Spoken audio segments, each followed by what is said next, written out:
स्वागत आप सभी का। आप देख रहे हैं कहानी कुर्सी की। मैं हूं सौरभ आपके साथ। स्टूडियो में हर्षवर्धन त्रिपाठी जी हैं, विजय त्रिवेदी जी हैं, समीर चौगांवकर जी हैं और प्रोफेसर संगीत रागी जी हमारे साथ हैं। सर, आप लोगों का फिर से स्वागत है। असम में आज शपथ ग्रहण समारोह हो गया। हेमंता बिस्वा शर्मा ने दूसरी बार असम के मुख्यमंत्री पद की शपथ ले ली है। गुवाहाटी में वेटरनरी कॉलेज ग्राउंड में शपथ ग्रहण समारोह हुआ। प्रधानमंत्री नरेंद्र मोदी पहुंचे इसमें शामिल होने के लिए। हेमंता जी के साथ कुल 4 और मंत्रियों ने शपथ ली है, जिनमें रामेश्वर तेली, अजंता नियोग और ये दोनों बीजेपी से हैं और बाकी 2 मंत्री जो हैं वो बीजेपी की सहयोगी दलों से बनाए गए हैं। एजीपी के अतुल बोरा, जी हाँ, एजीपी से के अध्यक्ष अतुल बोरा और बोडोलैंड पीपल्स फ्रंट के चरण बोरो, इन्होंने भी मंत्री पद की शपथ ले ली है। और बीजेपी के सीनियर लीडर रणजीत दास असम विधानसभा के नए स्पीकर बनाए होंगे। शपथ ग्रहण के बाद आज ही असम कैबिनेट की पहली बैठक भी होगी। हेमंता बिस्वा शर्मा ने असम में बीजेपी की प्रचंड जीत को उन्होंने प्रशस्त किया। पहली बार बीजेपी अपने दम पर असम में बहुमत के जादुई आंकड़े को पार कर पाई है। उसकी मतलब मेजॉरिटी अपने दम पर है, फिर भी उसने सहयोगियों को मंत्री बनाया है। 82 जी, साथ ही एनडीए ने भी 100 का आंकड़ा पार करके 102 सीटों पर जीत दर्ज की है। हेमंता बिस्वा शर्मा अपना एजेंडा क्लियर कर चुके हैं कि 2021 से 26 तक, उन्होंने कहा यह तो बस ट्रेलर था, और 2026 से 2031 तक मतलब ये सरकार, इसमें पूरी पिक्चर देखने को मिलेगी। तो अब क्या करेंगे असम हेमंता बिस्वा शर्मा? घुसपैठियों पर वो जो बातें कहते हैं, उन्होंने वो प्रचार में कहते थे भाई मैं तो रोक लेता हूं अपने यहां पर, लेकिन ये पश्चिम बंगाल से घुसाते हैं। और पश्चिम बंगाल में भी वो सरकार बीजेपी की हो गई है। तो क्योंकि घुसपैठ ही सबसे बड़ा मुद्दा है, बंगाल का भी और असम का भी। तो अब इनके 5 साल के कार्यकाल में हमें और क्या बातें देखने को मिलेंगी, क्या और बातें सुनने को मिलेंगी? समीर जी, मुझे लगता है कि हेमंत बिस्वा शर्मा सबसे पहले यूसीसी पे आगे बढ़ेंगे। यूसीसी पर आगे बढ़ेंगे। और हो सकता है कि पहली कैबिनेट में यूसीसी को लेकर कोई फैसला लें। इसके अलावा पॉलीगमी को भी लेकर उन्होंने कहा था कि चुनाव के बाद में जब बैठक करूंगा पहले, तो पॉलीगमी पे 4 शादियों कहते कोई नहीं कर पाएगा, उसके ऊपर भी फैसला करूंगा। तो मुझे लग रहा है कि इस चीजों पर मुझे लगता है हेमंत बिस्वा शर्मा पहले बढ़ेंगे। और जिस तरीके से घुसपैठियों को लेकर अमित शाह जी ने कहा था और जिस तरीके से हेमंत शर्मा लगातार इसके ऊपर आक्रामक रुख अख्तियार कर रहे थे, उसके लेकर भी सरकार आगे बढ़ेगी। क्योंकि अब बंगाल और आसाम दोनों बॉर्डर स्टेट जिस तरीके से भारतीय जनता पार्टी के पास है और चुनाव में लगातार ये मुद्दा रहा था, उसके ऊपर चर्चा होगी। और तमाम वेलफेयर स्कीम्स की बात जो हेमंत बिस्वा शर्मा कहते थे कि सरकार आने पर नए तरीके से नए पैकेज में कुछ बेहतर स्कीम्स में लेकर आने वाला हूं। जो घोषणा पत्र में भारतीय जनता पार्टी ने अपने संकल्प पत्र में आसाम की जनता से जो कहा था, वादे किए थे, मुझे लग रहा है वो वादे भी उसके अंदर शामिल होंगे। तो अभी तो 5 मंत्रियों ने शपथ ली है, आज बैठक। लेकिन बंगाल जितनी इंप्रेसिव जीत है, ये बहुत बड़ी जीत थी।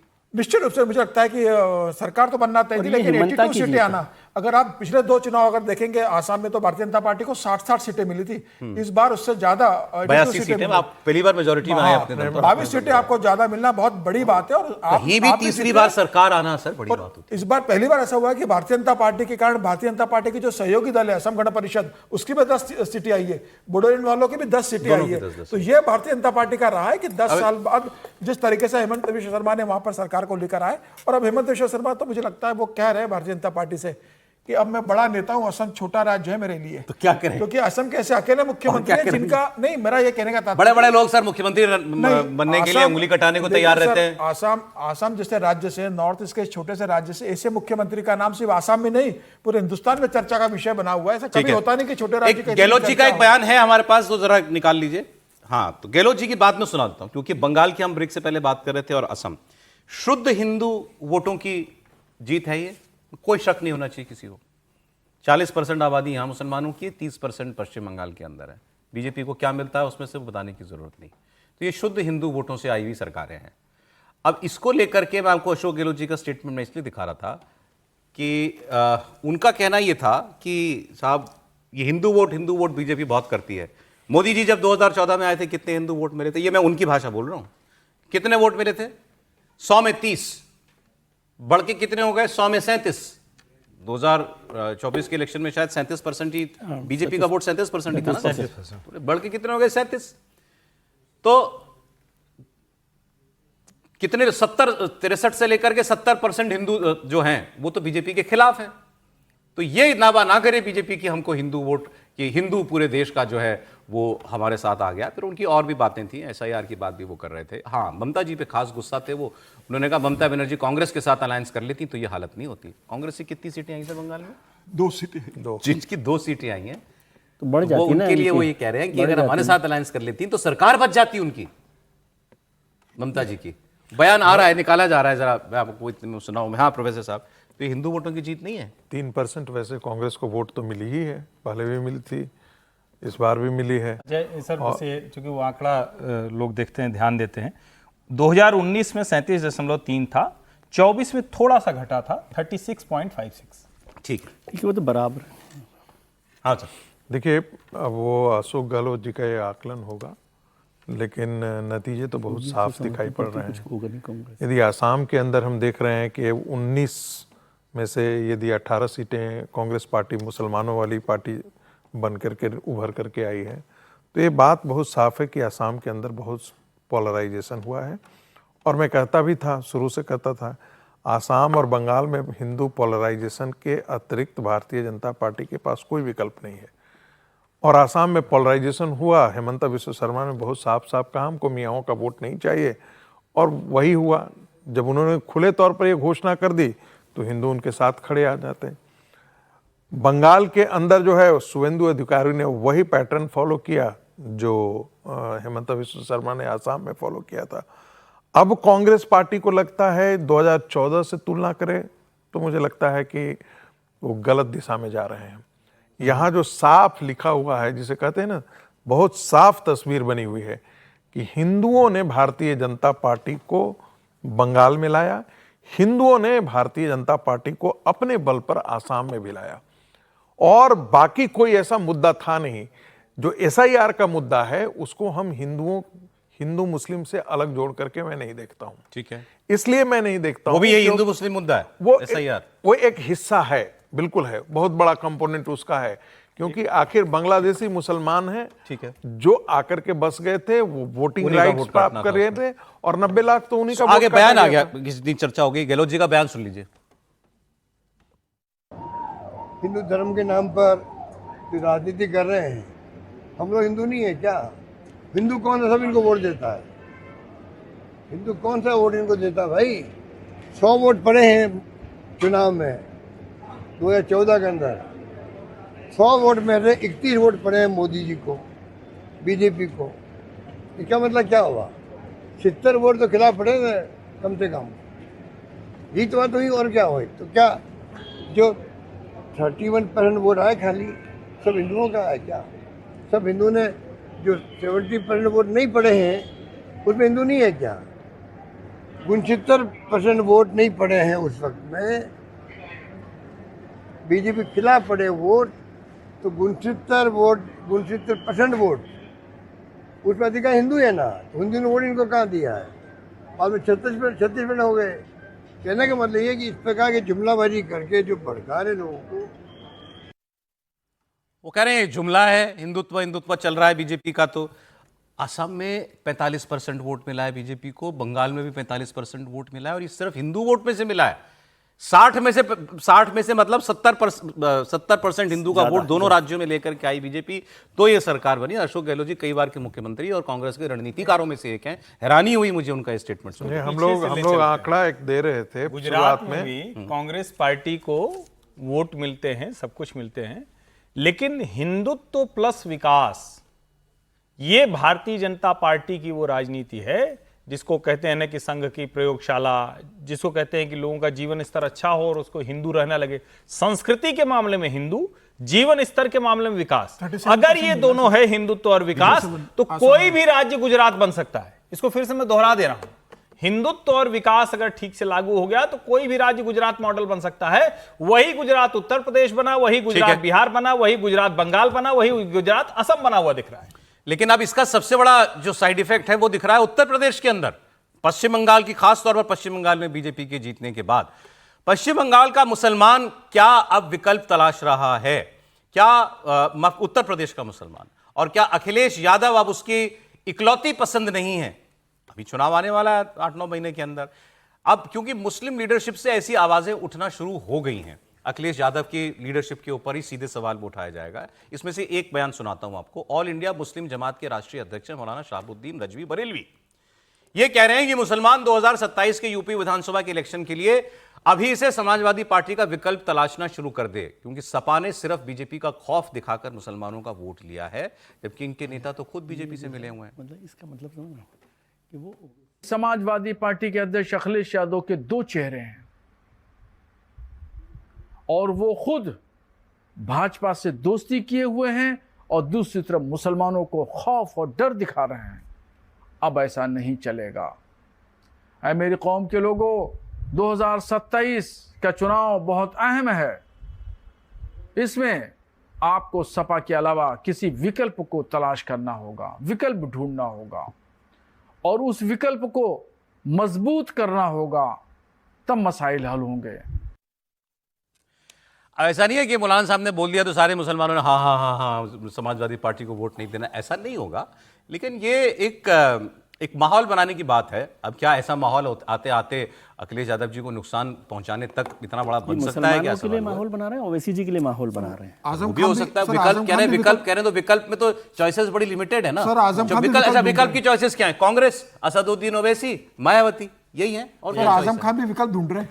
हाँ, तो वही कह रहा हूं मैं कि वो अपने लिए एक व्यवस्था ढूंढ रहे, विकल्प ढूंढ रहे हैं। मतलब अखिलेश जी, अखिलेश जी शायद उनसे खुश, मसाइल वाले हैं। अखिलेश जी से शायद वो खुश नहीं है, या अखिलेश जी, मैं ये नहीं कह रहा कि अखिलेश जी के साथ कितना जाएगा नहीं जाएगा, लेकिन वो अपने लिए विकल्प ढूंढ रहे हैं। दिनों से अखिलेश जी से बहुत नाराज चल रहे हैं। हाँ, वही कह रहा हूँ ना। और दूसरी बात, देवबंद से बहुत नाराज चल रहे हैं, क्योंकि देवबंद में जो देवबंद और बरेलवीज का तो वैसे ही हाँ, तो सर आप इस बात से इनकार नहीं कर सकते कि मुस्लिम वोट जो है वो अब किसी एक मुश्त एक ही जगह जाता है, ऐसा नहीं है। बंगाल में भी पॉकेट्स में टूटा है मुस्लिम वोट। ओवैसी साहब को उस कदर नहीं मिला, लेकिन कांग्रेस ने नुकसान किया। भाजपा विरोधी है, लेकिन देख यहाँ पर वो भी आएंगे लड़ने के लिए। फोकस नहीं भाजपा बदला। विरोधी है। अच्छा, एक बात मुझे बताइए, कितना वोट आ जाए तब उसे मानेंगे? यदि 400 वोट यदि कट जाता है, दूसरी पार्टी को चली जाती है, तो हम मानेंगे कि वो मुसलमानों ने अलग वोटिंग किया है? एक थ्रेशोल्ड मान लेते हैं ना, 25,000 लोकसभा के अंदर यदि मुसलमानों का वोट एक पार्टी को, दूसरी पार्टी को भी चला जाता है जी, तो मैं मानता हूं कि मुस्लिम वोट कटा है। यदि 1,000 इधर उधर हुआ है तो उसको कटना नहीं माना जाता है। कितना परसेंट का मत है? 25% जाए तो मानेंगे? हम तब मानते हैं कि 10% जाए, सब्सटेंशियली 10%, 10%, 15% यदि चला जाए तो सब्सटेंशियली मान लेते हैं कि भाई वो डैमेज करने के काबिल है। और वो भी जो जा रहा है, वो देख रहा है कि उस कैंडिडेट के साथ ये लड़ाई चल सकती है कि वो बीजेपी के खिलाफ आपको यदि आप बंगाल का, वो कोई ऐसा नहीं है कि वो उससे नाराज होकर जा रहा है। वो इसलिए जा रहा है कि यहाँ पर जैसे हुमायूं कबीर के साथ हुआ, कि वो 2 सीटों से लड़ लिए, क्योंकि उनका लगा कि ये आदमी जीत सकता है बीजेपी के खिलाफ, तो इसलिए वो वोट है। उसको स्प्लिट वोट की तरह से आप मत देखिए। और अब तो पश्चिम बंगाल ने और असम ने तो ये भी बता दिया कि अब तो कोई ऐसी सीट नहीं है जहां पर बीजेपी नहीं जीत सकती। ये भी तो बता दिया सर। हाँ, ये भी है। तो मैं तो कह रहा हूँ, पहले भी ये बात कही कि जो हम लोग बार बार इस पैराडाइम को ही बदलिए कि जो मुस्लिम डोमिनेंस की जो सीट्स पर आप चर्चा करते रहते हैं हम सब लोग, वो पूरा का पूरा पैराडाइम उन्होंने बदल दिया है। तो आपको लगता नहीं कि यूपी में कोई मुस्लिम वोट में डिवीजन होगा? नहीं लगता? देखिए, एक तो कांग्रेस बहुत मजबूत तरीके से लड़े, इसके बड़े अगर इफ एंड बट जो भी लगाना चाहें उसके साथ, वो तो मिलकर लड़ेगी सपा से। मैं कहता हूं इसको बंटने जैसा क्यों कहें। मुसलमान वोट बंटेगा नहीं, लेकिन एकमुश्त वोट वो कहीं कहीं अगर उसको संभावना दिखी तो समाजवादी पार्टी से इधर किसी और को भी दे हाँ, सकता है। तो वही है ना, वो उसको अच्छा, एक इनपुट देना चाहता हूं। 2013 में जब मुजफ्फरनगर में दंगे हुए थे तो हमारी टीम जाकर के वहां पर बात किया था कि आप लोग वोटिंग कैसे करते हैं। तो बोलता है, देखिए हम लोग चुनाव के एक दिन पहले हमको मस्जिदों में बुला दिया जाता है और बता दिया जाता है कि किसको वोट करना है, कौन भारतीय जनता पार्टी को हरा देना। मैं नहीं कहता कि यही पैटर्न सब जगह फॉलो होता होगा, बट बाई एंड लार्ज ये पैटर्न फॉलो होता है कि उनको बता दिया जाता है कि किस पार्टी को हराना है। और वो एक ढंग से, अब उसे आप फतवा कहिए या एक उसमें ऐसे मौलाना जो एक्टिव होते हैं, इनकी बात सुन। तो मौलाना तो हर जगह एक्टिव है, ठीक है सर, मस्जिदें तो हर जगह है। मैं लेकिन जो मैं खबर पढ़ रहा था उसमें यह है कि अखिलेश यादव भी इस स्ट्रैटेजी को, मतलब वो अब रीथिंक एक चल रहा है बंगाल की हार के बाद। अखिलेश यादव की रणनीति में भी कुछ परिवर्तन हो सकते हैं, क्योंकि उनको अब ये दिख रहा है कि बंगाल में 70-30 और असम में 60-40 ये इक्वेशन होने के बावजूद हिंदू और मुस्लिम वोट का बीजेपी वहां दोनों जगह जीत गई। तो यूपी में तो 80-20 ही है, वहां तो बहुत मुश्किल लड़ाई थी। यहां तो 80-20 वाला मामला है, और यहां वो सरकार में है। सरकार में रहते हुए आदमी को बहुत कुछ देने के लिए होता है जो चुनाव से पहले दिया ही जाएगा। तो अब शायद उनको भी ये लगे कि भाई मेरे ये जो दाग ना, तमगा, एक मतलब तमगा भी नहीं कहना चाहिए, मतलब ये मेरे साथ जो ये बात चिपक गई है कि ये मुस्लिम पार्टी बंगाल में ममता जी के साथ चिपक गई थी, ये इसका कुछ करना पड़ेगा। अब वो एक केदारेश्वर जी का मंदिर बनवा रहे हैं इटावा में, तो एक इससे ये एक बड़ा प्रोजेक्ट है उनका। ये केदारनाथ धाम की तर्ज पर बना है, बड़ा प्रोजेक्ट है इनका। इससे बार बार कहते भी हैं कि देखो भाई, हिंदू होना जो है वो किसी का इकलौते का तो वो नहीं है, दावा होना चाहिए। अब उन्होंने ये दावा किया है कि 2012 में जब उनकी सरकार बनी थी, वो तो पंडितों और ज्योतिषियों के मार्गदर्शन में उनकी सरकार बनी थी, और अब वो दोबारा उसी राह पर चल रहे हैं। जो पंडित जी महाराज कहेंगे हम वैसे ही करेंगे। जो हमारे पंडित जी बोलेंगे, बाल कटाना तो बाल कटाएंगे, बाल बढ़ाना तो बाल बढ़ाएंगे। सुबह कहेंगे राइट पैर से निकलना है तो हम राइट पैर से निकलेंगे, आज नहीं निकलना है हम नहीं निकलेंगे। अरे हम नए न्यू समाजवादी हैं। उन्होंने कहा हम नियो समाजवादी हैं, हम नए समाजवादी हैं, पंडित जी के कहने पर चलेंगे। वो कुछ बातें तंज में कहते हैं, लेकिन ये सीरियस बात है कि वो ये मैसेज देना चाहते हैं भाई हम भी हिंदू हैं, मुसलमान वोट देता है इसका मतलब थोड़ी कि हम हिंदू नहीं रह गए। ब्राह्मण उनके फोकस पर है। और ब्राह्मण फोकस पे, यस बिल्कुल, और ब्राह्मण समझिए आप बात को। यस, ये बात जो आपने कही बिल्कुल ठीक, ये ब्राह्मणों पर फोकस है उनका। सब ब्राह्मणों पे फोकस है। इससे तो माता प्रसाद पांडे को उन्होंने विपक्ष का नेता बना के रखा है। अखिलेश यादव अगर ये उनको लगता है कि उनके ऊपर भाई मुस्लिम का तमगा चिपका दिया गया उनके छाते से, तो ये तो विरासत से लेकर आ रहे हैं ना, उनके पिता से उनको जो विरासत मिली और उसी विरासत को तो अखिलेश यादव ने आगे बढ़ाई है। अगर अखिलेश यादव मंदिर बनाने की बात करते हैं, अखिलेश यादव को मंदिर बनाने की जरूरत नहीं थी। अखिलेश यादव राम मंदिर चले जाते, राम मंदिर के दर्शन करने। अखिलेश यादव महाकुंभ में स्नान करने चले जाते। अगर उसका ज्यादा कुंभ गए, बहुत बाद में गए थे वो। मुझे लगता है अगर वो राम मंदिर दर्शन करने चले जाते जिस तरीके से, और अयोध्या सीट हारने के बाद भारतीय जनता पार्टी फैजाबाद सीट हार गई, उसके बाद और जिस तरीके से व्यंग भारतीय जनता पार्टी पर करते रहे, मुझे लग रहा है वो ना करते। उनका चैलेंज ये है सर, उनका चैलेंज ये है कि मुझे मुस्लिम वोट भी मिलता रहे और मुस्लिम तुष्टीकरण का इल्जाम भी ना लगे। देखिए एक चीज है, यदि सवर्ण उनको क्या, उनके बारे में आरोप, उन पर आरोप क्या है कि भाई वो MY फैक्टर है जो उनके लिए काम करती है। उन्होंने अयोध्या में कॉम्बिनेशन दिखाया ना, और वो combination, social combination Bharatiya Janata party पर भारी पड़ गया। कई जगह पर उन्होंने ये चीजें की। यदि ओबीसी वोट के अंदर, ओबीसी के अंदर या दलितों के प्रतिनिधित्व को लेकर या ब्राह्मणों के प्रतिनिधित्व को लेकर के यदि वो वाकई एग्रेसिव हो जाते हैं, तो क्या आपको लगता है कि भारतीय जनता पार्टी के अंदर दबाव नहीं बनेगा? बिल्कुल बनेगा, बिल्कुल बनेगा।